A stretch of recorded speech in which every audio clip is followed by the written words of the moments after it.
Bonjour et bienvenue dans cette leçon du cours d'économie du sol et d'immobilier consacrée aux vertus du marché du sol. Jusqu'ici, il s'agissait surtout de comprendre comment les acheteurs et les propriétaires fonciers valorisaient les terrains et comment cette valorisation des biens fonciers, des biens immobiliers conduisait à la formation du prix du marché. Donc on était dans l'explicatif ou le positif, si vous voulez. Dans cette leçon et les prochaines, nous serons dans un registre plutôt normatif. Donc il s'agit de savoir si cet équilibre a des propriétés intéressantes. Est-ce qu'un prix peut être considéré comme trop élevé, par exemple? Que penser des acheteurs potentiels qui ne peuvent pas acheter parce que le prix est trop élevé pour eux? Donc voilà, il s'agit de comprendre les qualités de l'équilibre du marché, en particulier de l'équilibre du marché foncier.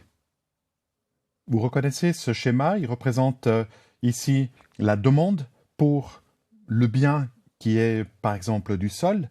La demande, donc, c'est la quantité que les acheteurs souhaitent acheter en fonction du prix, mais rappelez-vous que c'est aussi le consentement à payer des acheteurs pour une certaine quantité de terrain, puisque nous avons classé les acheteurs en fonction de leur consentement à payer, du plus haut au plus faible.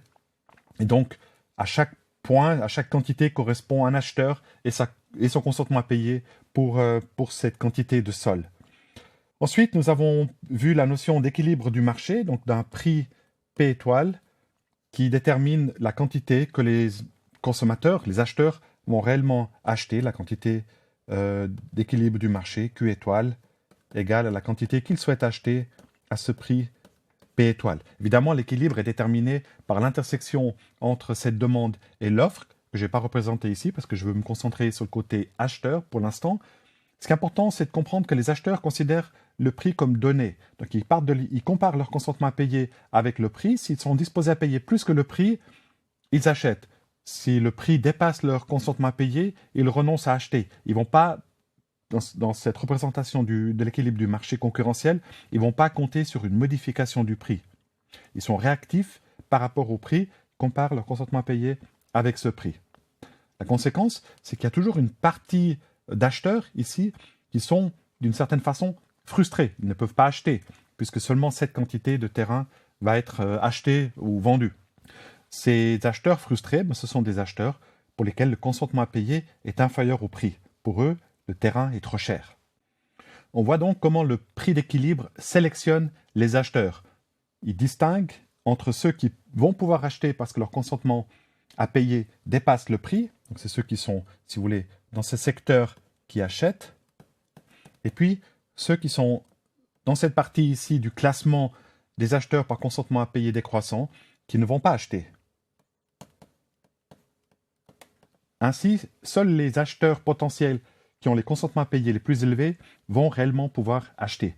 Et ça, c'est important de comprendre, ça se compare avantageusement avec un autre mode d'allocation du sol, qui serait par exemple tirage au sort, ou bien premier venu, premier servi, ou encore le favoritisme, puisqu'il n'y aura jamais d'acheteurs frustrés qui auraient été disposés à payer le prix. Et en plus, ce sont vraiment les acheteurs qui ont les consentements à payer les plus élevés, donc, qui vont obtenir ces terrains. Donc, ceux qui attachent le plus de valeur au sol sont ceux qui pourront obtenir les terrains et réaliser leurs projets sur ces terrains. Notez aussi qu'à l'équilibre du marché, donc tel qu'il est représenté ici, la somme des consentements à payer est maximisée, puisqu'on a ici tous ces consentements à payer qui sont réalisés, qui sont satisfaits par le fait que ces acheteurs obtiennent un terrain. Et c'est clair que s'il y en avait un acheteur avec un consentement à payer plus faible qui obtenait un terrain au détriment d'un acheteur avec un consentement à payer plus élevé, eh bien la somme des consentements à payer réalisés, satisfaits, serait plus faible. Du côté des propriétaires fonciers, vendeurs, c'est un peu la même chose. J'ai représenté leur offre, qui est simplement la quantité qu'ils souhaitent acheter en fonction du prix, mais qui est aussi, n'oublions pas, une représentation des consentements à recevoir, donc des prix minimums nécessaires pour qu'un propriétaire accepte de céder son terrain. Et pour mémoire aussi, les propriétaires, donc leurs terrains sont classés par ordre croissant des consentements à recevoir. Les propriétaires également considèrent le prix d'équilibre du marché comme donné et vont déterminer la quantité de terrains qu'ils sont disposés à vendre, qui sera la quantité d'équilibre, en fonction de ce prix d'équilibre. Donc ça signifie que les propriétaires fonciers jusqu'ici vendent leurs terrains et au-delà préfèrent les conserver. C'est une attitude totalement rationnelle puisqu'elle revient à ne vendre que si le consentement à recevoir est inférieur au prix ou encore si le prix dépasse le montant minimum acceptable pour ces propriétaires. Et là aussi, il y a une partie des acteurs qui sont frustrés, des vendeurs qui ne peuvent pas vendre leur terrain, qui choisissent en fait de ne pas le vendre simplement parce que leur exigence de prix dépasse le prix du marché. Même phénomène de sélection cette fois des vendeurs. Dans cette zone, ceux qui peuvent vendre leur terrain parce que leurs exigences sont inférieures au prix, et au-delà, ceux qui ne vendent pas, simplement parce que le prix n'est pas suffisamment élevé par rapport au montant minimum qu'ils souhaitent obtenir. Donc seuls les vendeurs qui ont des consentements à recevoir relativement faibles, plus faibles que les autres, peuvent vendre leur terrain. Et les autres, on peut dire qu'ils thésaurisent. De certaine façon, ça correspond exactement à la thésaurisation que nous avons vue dans une autre leçon. Ils jugent que le prix proposé par le marché, le prix P étoile, est inférieur à peut-être leur appréciation de la valeur fondamentale, si vous voulez, du sol, ou encore ils ont peut-être de meilleures informations sur les possibilités de mettre en valeur leurs parcelles que les acheteurs.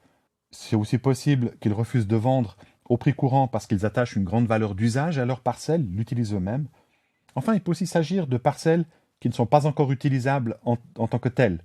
Il n'y a encore pas le travail de préparation qui a été fait pour ces terres marginales. Et ce travail de préparation, de drainage, de raccordement au réseau, etc., eh bien ça nécessite des prix élevés de vente du terrain pour couvrir ces coûts de préparation.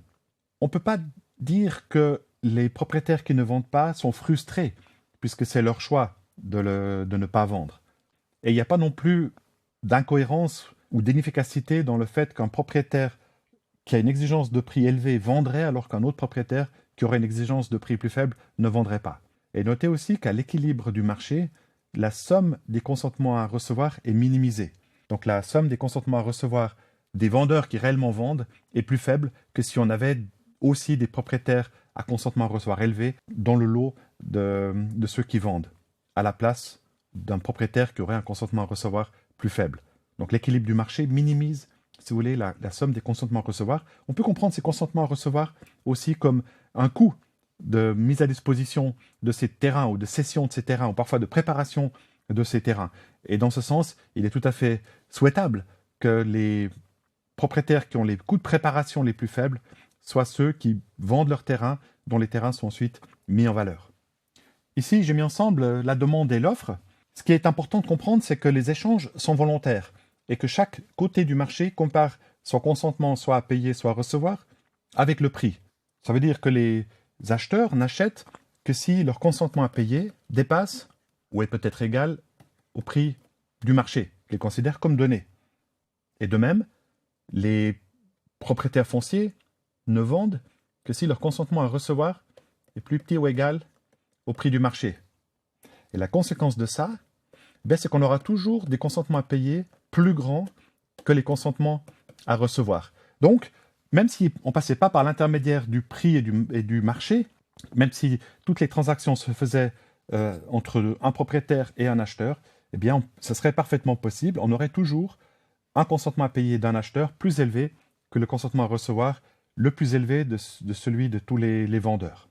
Par contre, au-delà de ce point d'équilibre du marché Q étoile, eh bien, on a des consentements à payer qui sont plus faibles que les consentements à recevoir. Donc, on ne peut plus avoir de transactions mutuellement avantageuses entre un propriétaire foncier et un acheteur parce que le montant que les acheteurs sont disposés à payer ne suffit pas à couvrir l'exigence de prix des propriétaires fonciers qui n'ont encore pas vendu leur terrain.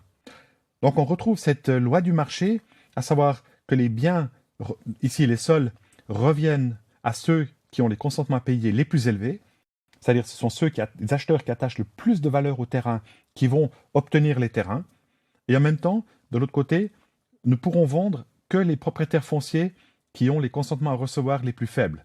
Donc ils se contentent des prix les plus bas, qui ont peut-être le plus envie de vendre leur terrain ou pour lesquels les coûts de préparation des terrains sont les plus faibles. C'est important d'insister là-dessus, les terrains ne sont pas attribués en fonction des besoins. Ce n'est pas quelqu'un qui pourrait dire « j'ai absolument besoin d'un terrain, il faut absolument que je construise par exemple du logement d'utilité publique, du logement social, ne va pas obtenir forcément un terrain sur un marché concurrentiel. S'il y a d'autres promoteurs qui envisagent des projets plus rentables et donc dont le consentement à payer est plus élevé que lui, eh bien ce promoteur social sera simplement dans cette catégorie de ceux qui ne sont pas satisfaits, qui ne pourront pas acheter de terrain. Il faut bien comprendre le rôle central que joue le prix du marché dans cette configuration, puisque chaque acteur se réfère à ce prix. Les acheteurs déterminent la quantité de sol qu'ils souhaitent acheter en fonction du prix, en comparant leur consentement à payer au prix du marché. De leur côté, les vendeurs déterminent la quantité de sol qu'ils souhaitent vendre en fonction du prix, pas en échange direct avec un acheteur, par exemple.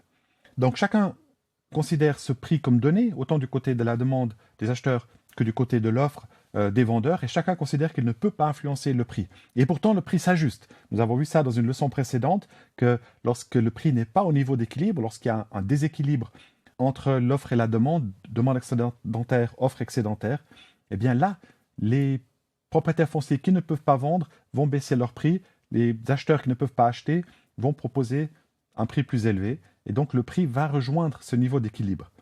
C'est ça qui caractérise l'équilibre concurrentiel, c'est un équilibre où chacun considère le prix comme donné dans son choix de vendre ou d'acheter, et pourtant, il y a un ajustement de ce prix qui se fait par les acteurs eux-mêmes lorsqu'il y a une situation de déséquilibre. Lorsque c'est nécessaire, à ce moment-là, les acheteurs vont faire des offres pour obtenir la possibilité d'acheter.